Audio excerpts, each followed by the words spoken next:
Hi friends, welcome to nonstop cooking. இன்றைக்கி நம்ம ஒரு டேஸ்டியான ரவை அல்வா செய்ய போகிறோம். நம்ம ரவையில் உப்புமா, கேசரி, கிச்சடின்னு செஞ்சுருப்போம். இன்றைக்கி அந்த ரவையை வச்சு நம்ம நல்ல ஒரு அட்டகாசமான அல்வா தான் செய்ய போகிறோம். வாங்க நம்ம இதை எப்படி செய்யலான்னுட்டு பார்க்கலாம்.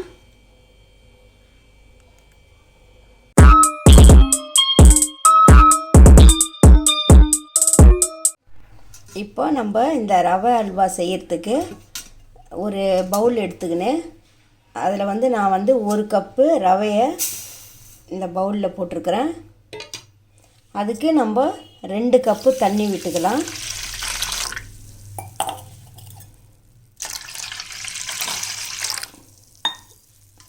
இப்போ இந்த ரவையை நல்லா கையில் நல்லா அப்படியே கலக்கி விட்டுடணும். கலக்கி விட்டுட்டு இது நம்ம ஒரு 2 மணி நேரத்துக்கு நம்ம அப்படியே இதை ஊற வச்சிடலாம். இப்போ பாருங்கள், இதை நல்லா கலக்கிட்டேன். இப்போ இது நம்ம மூடி போட்டு வச்சிடலாம். ஒரு 2 மணி நேரம் அப்படியே ஊறட்டும். இது இப்போ நம்ம 2 மணி நேரத்துக்கு நான் ஊற வச்சுட்டேன். இப்போ நம்ம இதை எடுத்துட்டு இதை நல்லா கையில் பாருங்கள், நல்லா ஊறி இருக்குது. இதை நம்ம நல்லா கையில் இப்படி நல்லா அழுத்தி பிசைஞ்சு எடுத்தோம்னா இதில் இருந்த பாலெல்லாம் நல்லா வந்துடும். பாருங்கள், இந்த அளவுக்கு நல்லா நம்ம கையில் நல்லா கலக்கி விடுது போகிற நம்ம நல்லா பிசையணும். இப்படி நல்லா இந்த ரவையில் இருக்கிற பாலெல்லாம் நல்லா வரணும். இது மாதிரி பாருங்கள். இப்போ நல்லா இதை போல் நம்ம பிசைஞ்சிட்டோம். இப்போ நம்ம இதை நல்லா ஃபில்டர் பண்ணிடலாம். இதை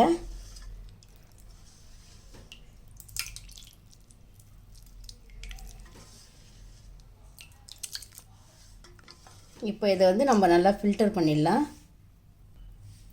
இப்போ நல்லா ஒரு ஃபில்டர் வச்சு அதில் நம்ம இதை நல்லா ஃபில்டர் பண்ணி எடுத்துடலாம்.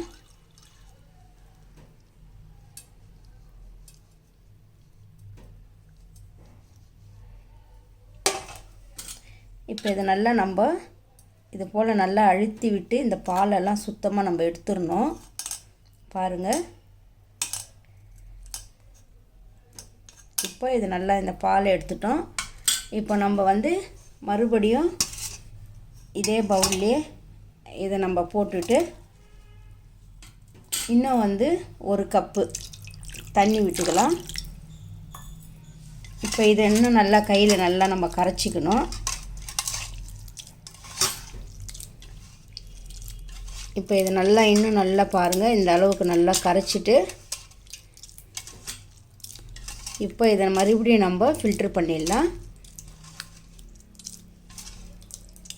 இதில் இருக்கிற பாலெல்லாம் நம்ம சுத்தமாக எடுத்துட்டால் தான் நல்லா திக்கான ஒரு அல்வா சேர்த்து நல்லா சாஃப்டாகவும் வரும். இது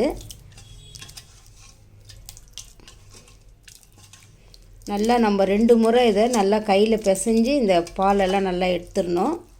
இப்போ பாருங்கள், இது நல்லா பிசைஞ்சாச்சு. இப்போ நம்ம நல்லா ஃபில்ட்ரு பண்ணிக்கலாம். இப்போ இதையும் நல்லா நம்ம ஃபில்ட்ரு பண்ணி எடுத்துக்கலாம். அவ்வளோதான். இப்போ இதை நல்லா நம்ம இந்த ஸ்பூனால் நல்லா இப்படி அழுத்தி விட்டோம்னா இந்த பாலெல்லாம் சுத்தமாக இறங்கிடும். இதில்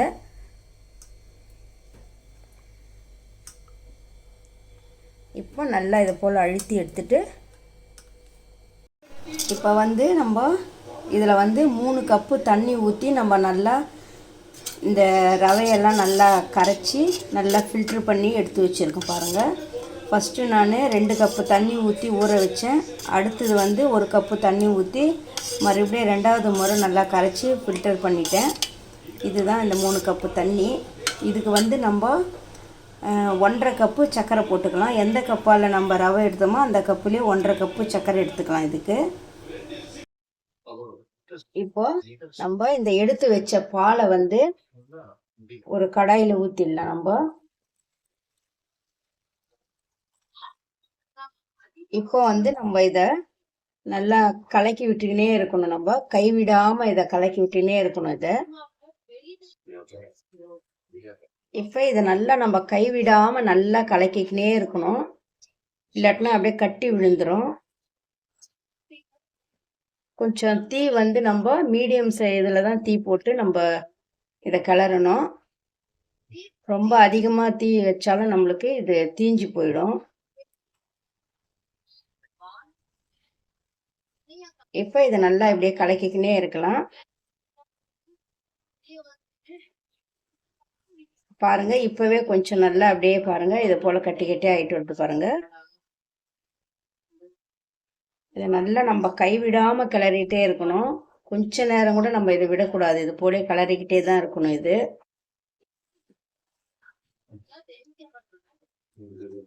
இப்ப பாருங்க, இதை நல்லா நம்ம கலக்கி விட விட நல்லா கொஞ்சம் கட்டியாயிட்டே வந்து பாருங்க. இந்த நேரத்துல வந்து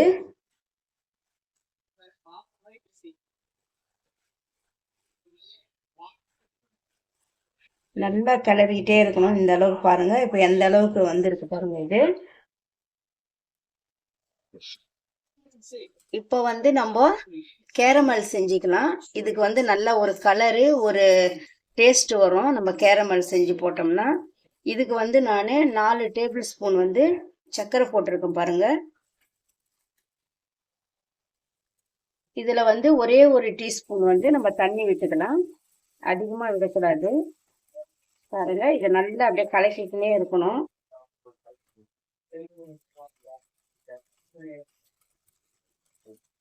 இது வந்து அப்படியே தேன் கலர்ல வரும். நம்ம கலக்க பாருங்க, இந்த சக்கரை கரைஞ்சி அப்படியே தேன் கலர்ல வரணும். அது வரைக்கும் நம்ம நல்லா கரைச்சிட்டே இருக்கணும்.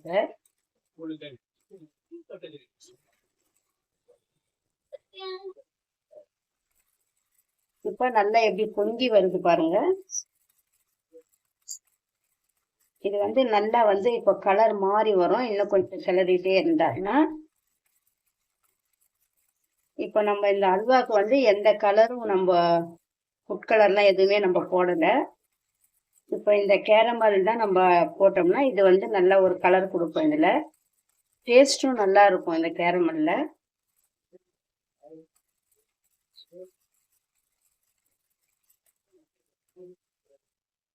இப்ப பாருங்க, லைட்டா கலர் மாறி வந்துட்டே இருக்குது. நல்லா இன்னும் கொஞ்சம் கிளறணும்.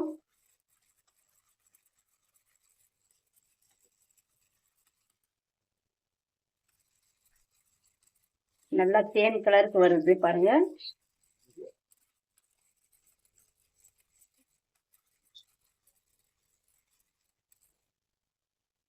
இப்போ இன்னும் கொஞ்சம் கலர் மாறணும். இது நம்ம எந்த கலருமே சேர்க்க தேவையில்ல. இது போட்டாவே நல்லா கலர் ஆயிடும் நம்மளுக்கு அல்வா. பாருங்க, நல்லா கேரமல் கலர் வந்துச்சு. இப்போ நம்ம ஸ்டவ் ஆஃப் பண்ணிட்டு இதை வந்து நம்ம இதுல ஊத்திடலாம்.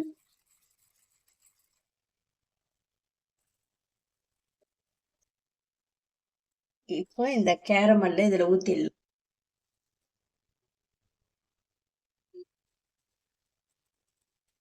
இப்போ இதை நம்ம ஊத்திட்டு இதை நல்லா கிளறி விடலாம். பாருங்க, இப்ப நல்லா இதை கலக்கிக்கிட்டே இருக்கலாம்.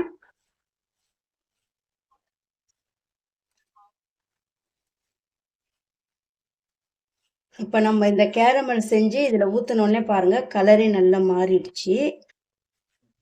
இப்ப இது நல்லா கிளறினே இருக்கணும். இப்போ இந்த நேரத்துல வந்து நம்ம 1.5 கப்பு சர்க்கரை போட்டுக்கலாம். உங்களுக்கு இன்னும் ஸ்வீட் கொஞ்சம் அதிகமா வேணும்னா இன்னும் கொஞ்சம் கூட போட்டுக்கலாம், 1/4 கப்பு.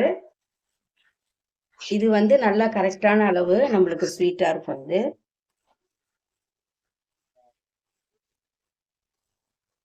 இப்போ இதை நல்லா கிளறிட்டே இருக்கணும்.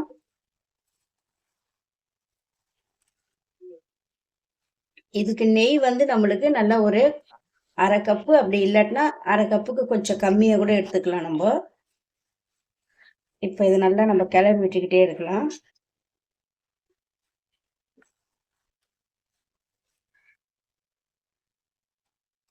இப்ப பாருங்க, நம்ம சர்க்கரை போட்டு உடனே கொஞ்சம் நல்லா அப்படியே தண்ணியா வந்திருக்கு பாருங்க, இப்படி கரைஞ்சி. இப்ப இது நல்லா நம்ம கிளற நல்லா அப்படியே அல்வா பதத்துக்கு வரும். நம்ம இன்னும் நல்லா கிளறி விட்டுட்டே இருக்கணும். இத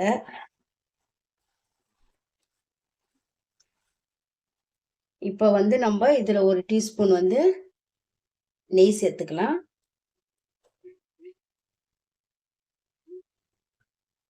இப்போ அப்படியே நல்லா கிளறி விட்டுக்கிட்டே இருக்கலாம் கை விடாம.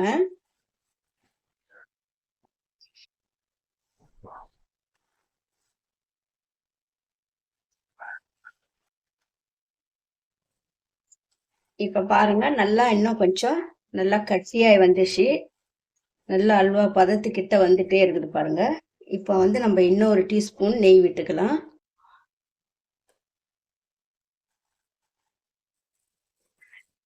இப்போ பாருங்க இன்னும் 1 டீஸ்பூன் நான் நெய் விடுறேன். இதோட நான் 3 டீஸ்பூன் நெய் விட்டுருக்கேன். இப்போ இதை நல்லா கிளறி விட்டுட்டே இருங்க. இப்போ இன்னும் நல்லா கொஞ்சம் நம்ம கிளறி விட்டுட்டே தான் இருக்கணும். இன்னும் அல்வா பதம் வரல. இப்போ இதில் வந்து நான் வந்து முந்திரி வந்து நல்லா சின்ன சின்னதாக துண்டு துண்டாக கட் பண்ணி வச்சுருக்கேன். ஒரு 15 முந்திரிக்கு போட்டிருக்கேன் நான். உங்களுக்கு எந்த அளவுக்கு வேணுமோ நீங்கள் அந்த அளவுக்கு போட்டுக்கலாம். நீங்கள் இதில் நீங்கள் பாதாம் கூட போட்டுக்கலாம். நான் வெறும் முந்திரி மட்டும்தான் போட்டிருக்கேன். பாதாம் வேணுன்னா கூட நீங்கள் சேர்த்து நம்ம கிளறிட்டே தான். இப்போ பாருங்கள் இன்னும் நான் 1 டீஸ்பூன் நெய் விட்டுடுறேன். நான் எடுத்தது வந்து 1/4 கப்புக்கு மேலே கொஞ்சம் ஜாஸ்தியாகவே எடுத்திருக்கேன். இப்போ நான் கடைசியாக அந்த 1 டீஸ்பூன் நெய் விட்டுட்டேன் பாருங்கள். இப்போ இதை நல்லா நம்ம கிளறி கொடுத்துக்கலாம். அல்வா வந்து நல்லா ஒரு வாசனை வருது பாருங்க. பாருங்க நம்ம ஊற்றின நெய்யெல்லாம் நல்லா வெளியில வருது பாருங்க. இது போலதான் வரணும்.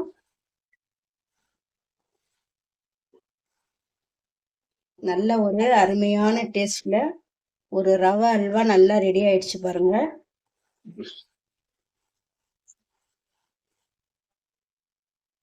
அவ்வளவுதான். இப்போ நல்லா அல்வா ரெடி ஆயிடுச்சு பாருங்க. இந்த அளவுக்கு தான் இருக்கணும் பாருங்க. கடாயில நல்லா இப்படி நம்ம எடுத்தோம்னா எப்படி ஒட்டாம வருது பாருங்க. இது போலதான் வரணும். சூப்பரா ஒரு ரவை அல்வா நம்ம ரெடி பண்ணிட்டோம். இது நம்ம ஏதாவது ஃபங்க்ஷன்ல வீட்டில் ஏதாவது ஃபங்க்ஷன் வந்தாலும் இது போல் நம்ம செய்யலாம். யாராவது கெஸ்ட்டு வந்தால் கூட நம்ம இது போல் செஞ்சு கொடுக்கலாம். குழந்தைங்களாம் நல்லா விரும்பி சாப்பிடுவாங்க. இது ரவையில் தான் செஞ்சதுன்னா யாருமே நம்ப மாட்டாங்க. அவ்வளோதான், ரெடி ஆயிடுச்சு. நான் ஸ்டவ் ஆஃப் பண்ணிட்டேன். இப்போ இதே போல் ரவை அல்வா நீங்களும் செஞ்சு பாருங்கள். செஞ்சு பார்த்துட்டு எப்படி இருக்குதுன்ட்டு கமெண்ட்ஸில் சொல்லுங்கள்.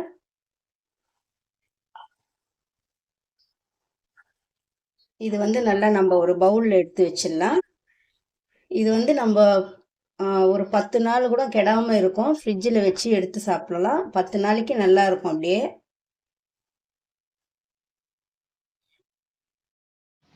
இந்த வீடியோ உங்களுக்கு பிடிச்சிருந்தா லைக் பண்ணுங்க, ஷேர் பண்ணுங்க, கமெண்ட் பண்ணுங்க, சப்ஸ்கிரைப் பண்ணுங்க.